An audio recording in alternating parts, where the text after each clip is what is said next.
करण सिंह यादव जी, इस कार्यकारिणी के सभी सदस्यगण, यादव विकास सेवा संस्थान के इस कार्यक्रम में उपस्थित समस्त, इस प्रांगण में उपस्थित सभी महिला एवं पुरुषजन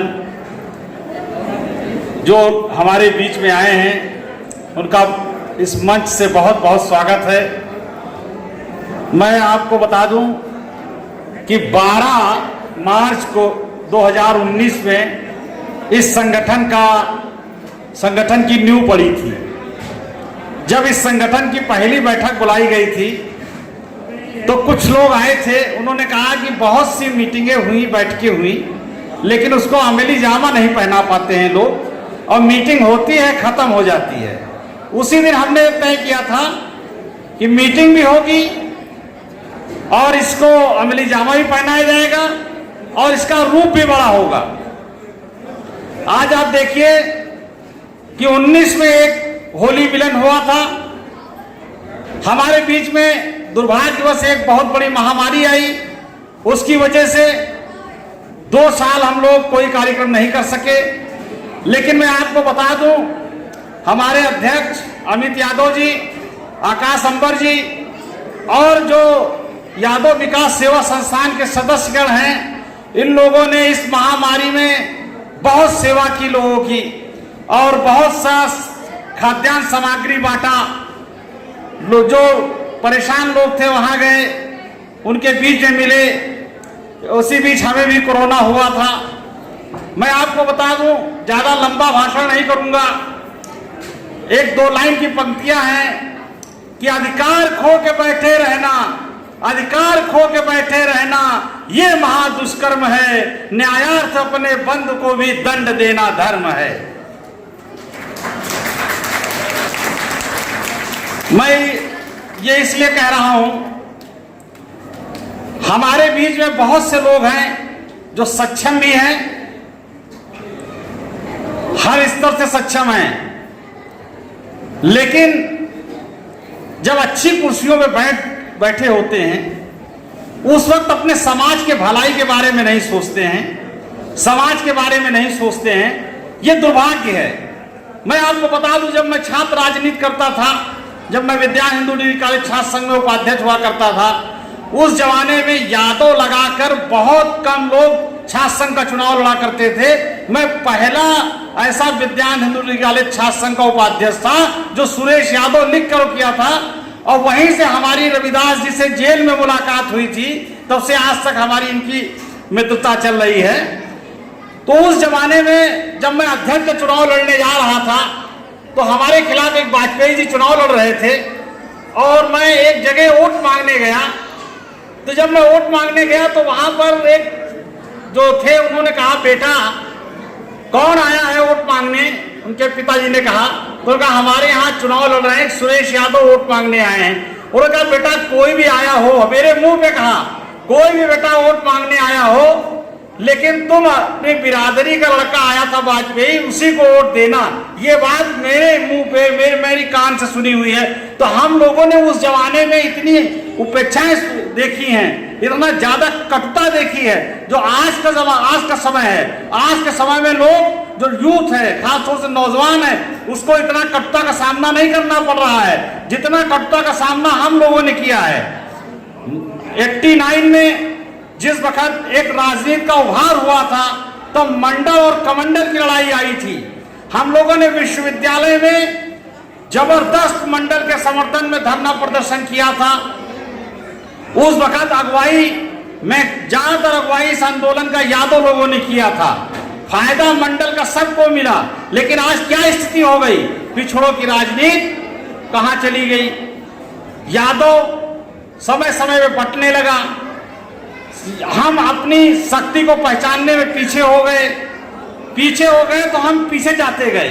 हमारी संख्या ज्यादा होते हुए भी हमारे कितने विधायक हैं? आप सोचिए, हमारे ही उसमें दूसरे लोगों की कितनी संख्या है। हमें जागरूक होना पड़ेगा। आज सोचिए आप कि जहां पर है, यहाँ पर अग्रवाल महासभा का कार्यालय है, लखनऊ में विभिन्न जातियों के हॉस्टल्स हैं, कार्यालय हैं, मैं गया था हरिद्वार में मैंने देखा यादव धर्मशाला था। आज लखनऊ में कोई ऐसी जगह नहीं है जहां पर हम बैठ के एक मीटिंग कर सकें अपनी, जबकि हमारे समाज के लोग अत्यधिक समृद्धशाली हैं। कोई ऐसा नहीं है कि समृद्धशाली नहीं है, लेकिन एक 10 बाई 10 का कमरा नहीं है जहां पर यादव विकास सेवा संस्थान के लोग या यादव के कोई संगठन का आदमी वहां बैठकर अपनी मीटिंग कर सके।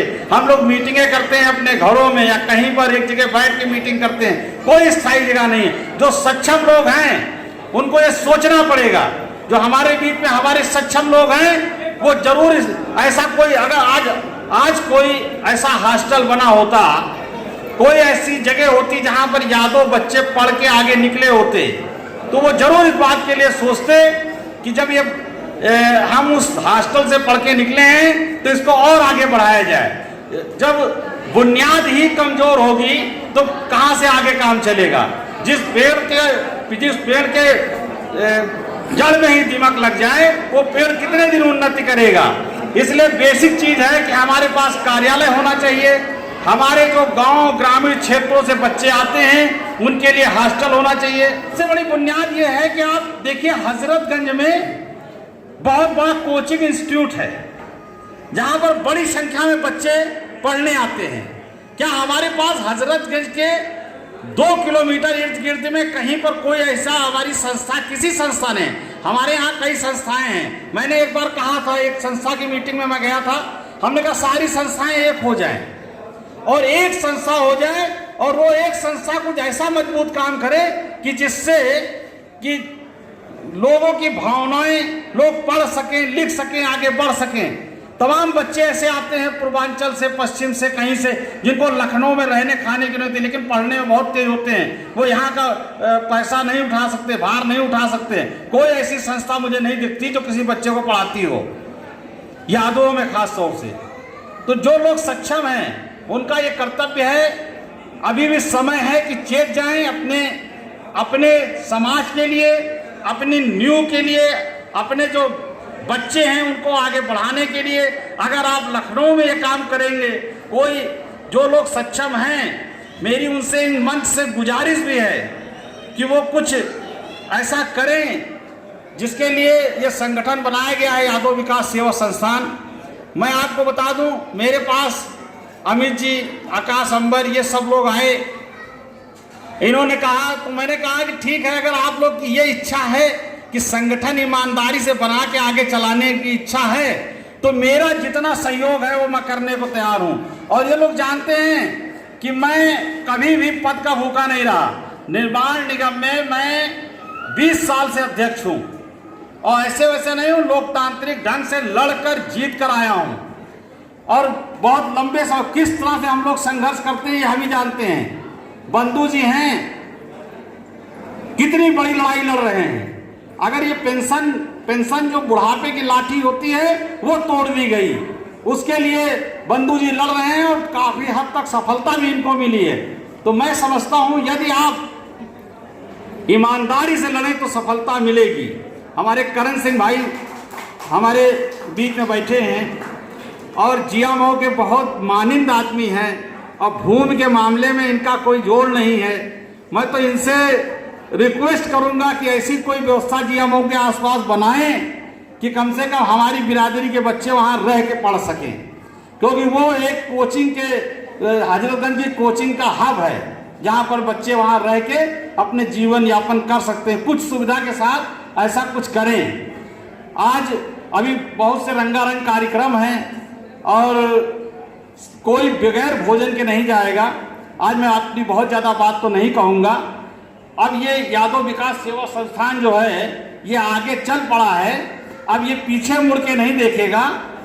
और हम लोग की कोशिश है, हमारे कोषाध्यक्ष हैं राजेश यादव जी, यदि कोई व्यक्ति किसी प्रकार का सहयोग करना चाहता है, वो चाहता है कि संगठन को आगे बढ़ाने में हम सक्षम हैं और हम सहयोग दे सकते हैं, तो राजेश यादव जी हमारे जो कोषाध्यक्ष हैं और अटेवा के भी प्रवक्ता हैं, उनसे संपर्क करके उनको कुछ उसकी आर्थिक सहयोग भी कर सकते हैं।